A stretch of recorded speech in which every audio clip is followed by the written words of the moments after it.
Anda mendengarkan 95,9 Radio Suara Gracia FM. Siaran kami bisa didengarkan dengan mudah di smartphone. Search di Play Store dan install aplikasi Radio Suara Gratia. Anda bisa mendengarkan siaran kami dimanapun. Firman Tuhan, talk show, atau program lainnya bisa didengarkan kembali di YouTube channel Radio Suara Gratia FM dan Spotify, Instagram @Radio Suara Gratia FM, Facebook Suara Gratia. Radio Suara Gracia FM, the sound of life.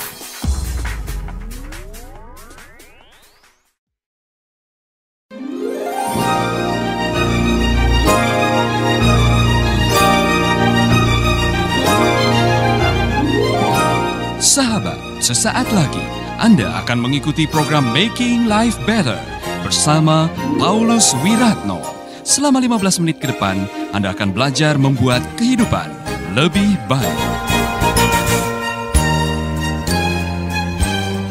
Karena kenapa orang menjadi sabar? Kenapa orang menjadi taat? Kenapa orang menjadi penurut? Bukan karena legalisme, bukan karena peraturan, tetapi karena pengertian terhadap kebenaran yang diberikan oleh Roh Kudus dalam hidup saudara. Wow. Amin. Coba saudara bayangkan nanti ketika melihat begitu banyak tantangan, begitu banyak aniaya di dalam Kisah Para Rasul.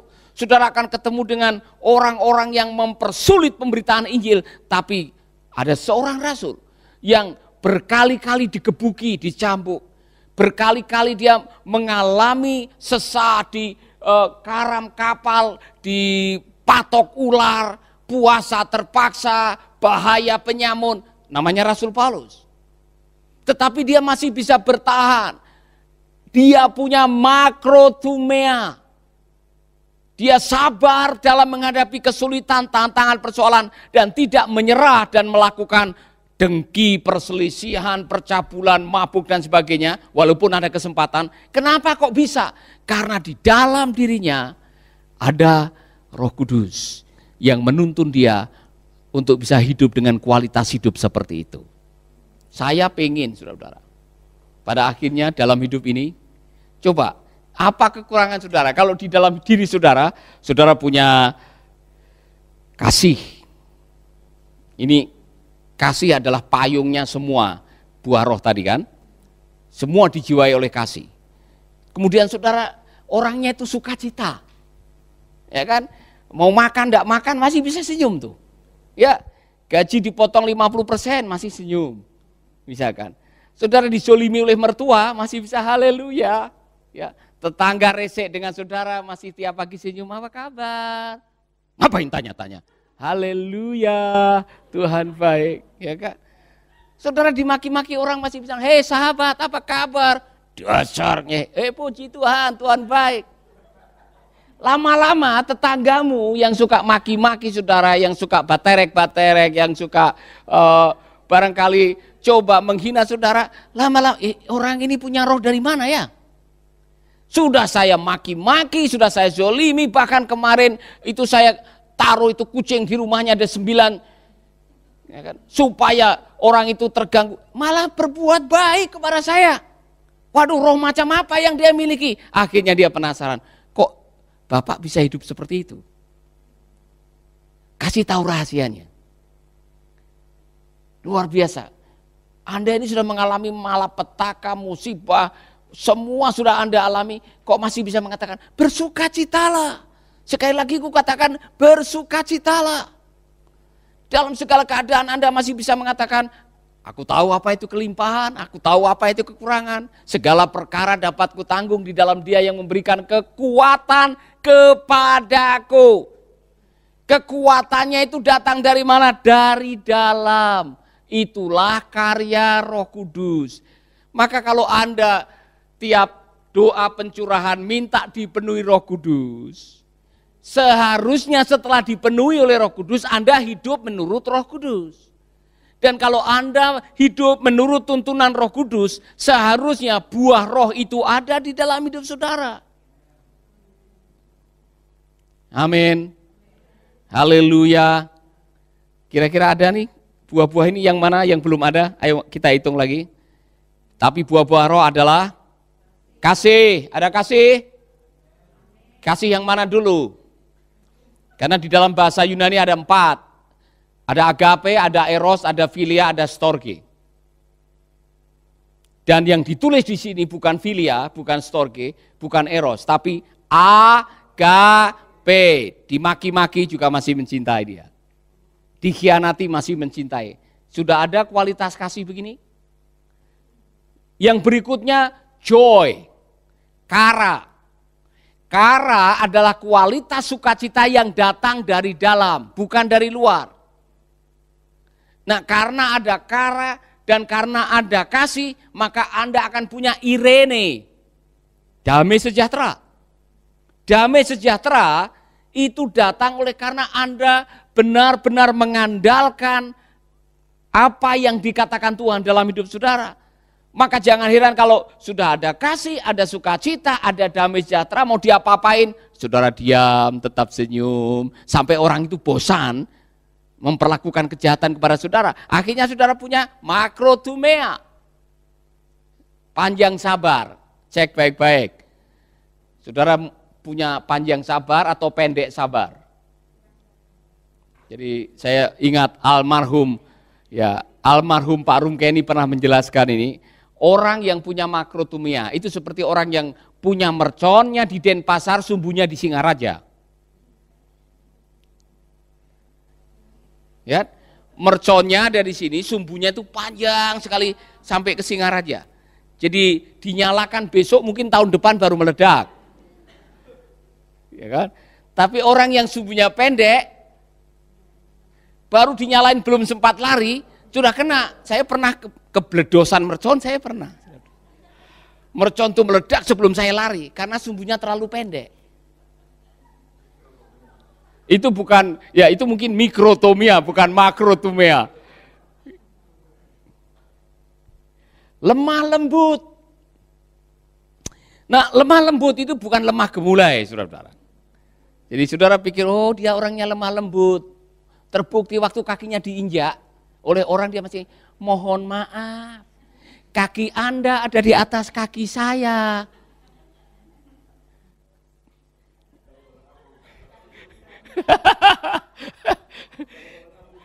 Ya, kalau saudara, makrotumea itu gambarannya, bukan makrotumea, lembah lembut itu adalah meekness. Itu artinya apa? Anda diapa-apain masih tetap tidak putus asa, tidak nyeklek. Gambarannya apa? Bambu. Pohon bambu itu kalau ketiup angin, ujungnya sampai menyentuh tanah, itu tidak patah. Orang yang punya meekness atau orang yang punya kelemah lembutan, dia kelihatannya lembut, lemah, tapi masih tetap bisa bertahan. Nah saudara, bahkan untuk bisa bertahan, Anda harus bisa lemah lembut. Lemah tapi kuat, mengerti maksudnya? Ada sesuatu yang kelihatannya lemah tapi tidak bisa dipatahkan, tidak bisa diputuskan. Tapi ada yang kelihatannya kuat, baru seperti kerupuk. Anda masih bersama Paulus Wiratno di Making Life Better.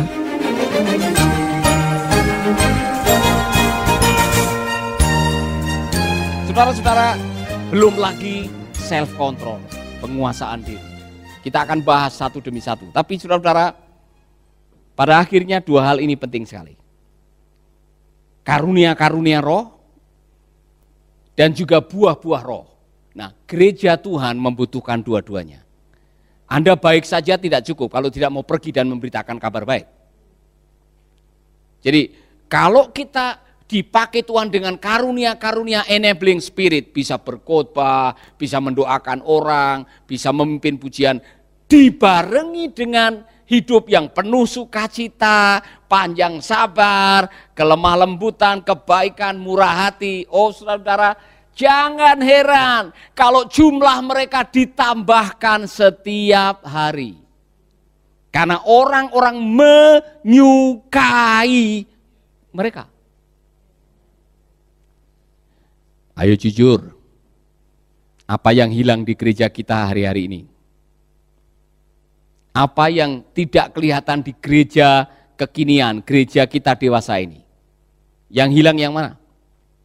Adakah jemaat antusias pergi keluar melayani Tuhan dengan karunia-karunia? Saya agak was-was, saudara-saudara. Ketika gereja cukup enjoy celebration pada hari Minggu. Senin sampai Sabtu tidak ada penginjilan. Tidak ada yang keluar mendoakan orang. Tidak ada yang berani memberitakan kebenaran. Apalagi orang Kristennya tidak hidup di dalam roh. Sehingga semua buah roh itu tidak kelihatan dalam kehidupan. Malah kita menjadi batu sandungan. Kekristenan akan ditelan sejarah. Dan suatu saat hanya tinggal nama. Dan itu sudah terbukti. Dan kalau gereja Tuhan mau tetap eksis dan berdampak, maka gereja Tuhan harus hidup di dalam roh, dipenuhi oleh roh. Setiap orang Kristen, bukan hanya pendeta, bukan hanya vikaris, bukan hanya majelis. Setiap orang percaya harus mau dipakai oleh Tuhan dengan karunia-karunia roh dan juga harus hidup di dalam buah-buah roh. Amin. Haleluya. Masih ingat cerita mengenai Pak Sabar? Saudara pernah dengar cerita mengenai Pak Sabar? Jadi Pak Sabar ini kerjaannya adalah angon bebek. Apa itu angon bebek? Jadi dia memelihara bebek, buruh dibayar oleh tetangga sebelah, namanya Bu Marah. Dikenal dengan Bu Marah. Satu kali menjelang hari raya, biasanya kalau di kampung, besok hari raya Idul Fitri, malam itu sudah pada potong binatang yang akan dijadikan untuk bikin opor sama ketupat, ya kan? Nah, ada peristiwa menarik. Biasanya orang-orang yang punya usaha, biasanya kalau sudah hari raya begitu ada yang menggadaikan kalungnya, menggadaikan emasnya supaya besok bisa berhari raya. Bu Marah ini kehilangan kalung. Kalungnya hilang, padahal dia mau pergi ke pegadaian untuk digadaikan, kalungnya hilang. Dia marah. Dia marah-marah dan langsung yang dituduh adalah Pak Sabar. Karena dia yang bolak-balik ke rumahnya dia kan. Oh, langsung Pak Sabar maki-maki, kalau kamu tidak bisa mengembalikan, jangan lagi kerja di rumah saya, jangan lagi menginjakkan tanah saya. Kamu adalah orang yang paling bertanggung jawab. Kalung mahal ini hilang, saya tidak bisa menggadaikan, besok tidak bisa lebaran. Wah, sudah marah, saudara-saudara. Pak Sabar dipecat, tidak boleh kerja lagi. Tapi malam itu pada waktu mereka menyembelih bebek, ternyata di temboloknya ditemukan kalungnya. Jadi kalungnya Bu Marah itu bukan dicuri oleh Pak Sabar, tetapi disosor oleh bebek ini sampai ada di temboloknya. Besoknya terpaksa dengan baik Ibu Marah menyadari salah dia. Maka dia datang ke rumahnya, ke gubuknya Pak Sabar dan mengatakan minal aizin wal faizin. Ternyata Pak Sabar itu kalung saya disosor bebek, bukan hilang. Jadi maaf kalau saya sudah menuduh Bapak, tapi Pak Sabar masih senyum. Saya tahu, saya tidak melakukannya. Walaupun Ibu sudah memarahi saya memaafkan Ibu. Minal aizin wal faizin. Saudara-saudara, kualitas hidup seperti itu, kualitas hidup makrotumia, sukacita, irene, self control harus kita miliki dalam keseharian, maka nama Tuhan dipermuliakan. Amin. Mari kita berdoa.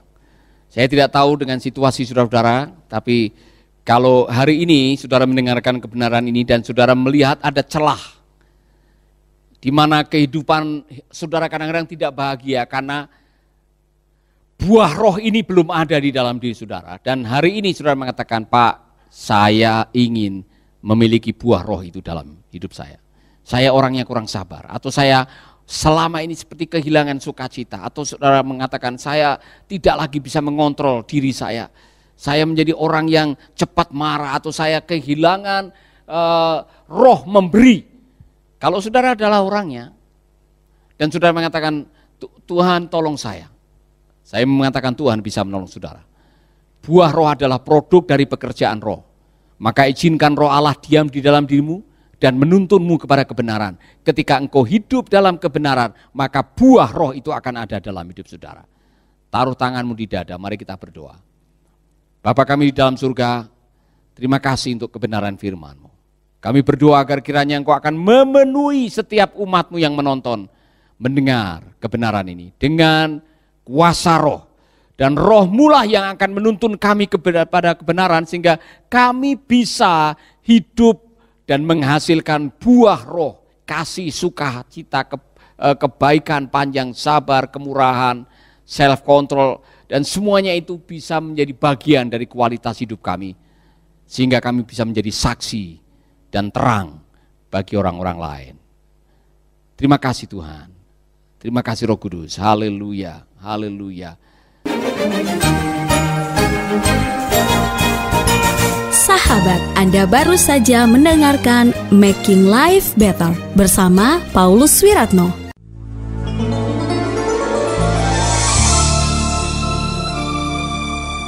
Keluarga Gracia, biarlah firman Tuhan selalu menjadi pelita dalam hidup kita sepanjang tahun ini.